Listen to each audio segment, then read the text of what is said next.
the request of a reply. And I'm making this video because it's a mental craze, and you know how my mind works. Okay, cool. I've been saying that lately thanks to my good friend Danny.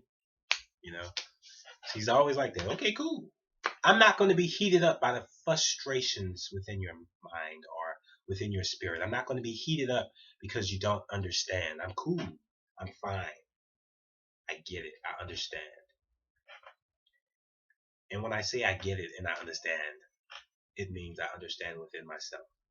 Some things are immutable. There is definitely an objective reality. And this is going to be one of those videos where I question the paradox of structure. We have order, design, geometry, principles, law, things which govern the way we perceive life. And I think we are earnest and anxious because we want a reply. And I've always discovered a reply to be a mysterious notion. It's somewhat like a bottle to a baby. Baby is crying for a reason, and the immediate reaction for a mother is to feed it, to nurture that cry. A reply is some way looked at as a answer, an antidote. Here is a supplement for your burning question. And the privilege of a question is that it doesn't have to be answered. I don't care how many times it's put out there, it doesn't have to be redeemed in the universe. In fact, for years and for centuries, we've searched and discovered life's most complicated questions. And there's always that one answer that somehow puts it all in place for me. And it's not really abstract, it's simply, it is what it is, homie. It is what it is. People are going to live out how they're going to live out. They're going to respond based on what they're hearing, what they perceive. Perception is really all of the answer, I think. Ultimately, primitive, or I should say, ultimately, the primitive state of love is the most important for me. Love brings understanding. Understanding helps clear out the mud. And so,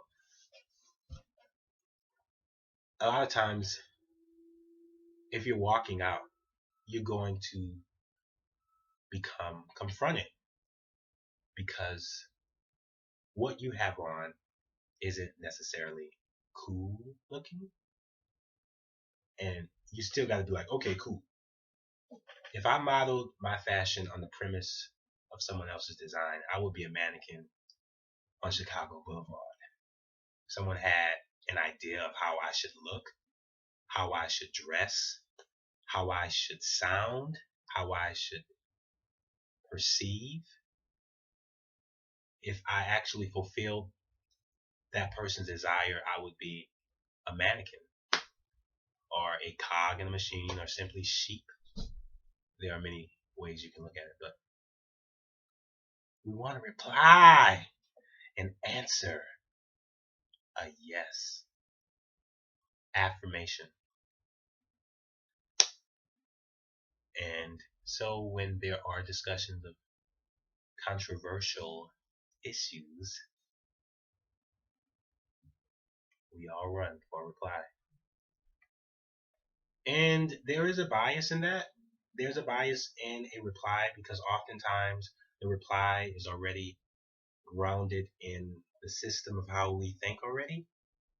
And there comes a time where you become a bit more established in the way you see things. And it's not that you're against opening yourself to new processes, but you don't really find it to be as often. You become a bit centered, and I don't think that's a problem. I don't think that's a problem to become a bit more defined within your discovery, because you kind of get a development of what you want and what you need. You don't want to get into something that you have an idea will somehow take you off balance. So I don't want to be unbalanced. I want to be centered and grounded with that which I know. And then there's that knowledge thing. The older you get, you don't think you know anything. So that's just because things change so quickly, but yet they're still all the same. So it's the paradox of perception, really. That's all I could have said, huh? Or I could have probably recommended to you The Matrix or something that would entertain your mind. I don't actually enjoy excursions that are too eventful for the mind. I don't think the mind does. But every now and then, it's good to really discuss the nature of how things are perceived and the structure of law and meaning and all of that. It's really good to talk about those things because that's really where the answer lies. But not often are we happy or excited or even um, ready to talk about those things. That's why art and fashion kind of does it in a way that's colorful and eventful. You watch some things like certain cartoons, you're like, oh, that's some deep stuff. Makes you think. Subliminally conveyed, you know, issues or raptures of conversation are more understood. And I am looking for that direction. That's why I want to work with film. I think film has a great gift at accomplishing conversation. Music does as well. And so this is a search, and I'm definitely building upon that with my film idea and just what I plan on doing with that. That it really works because I know videos like this kind of you're either tired or you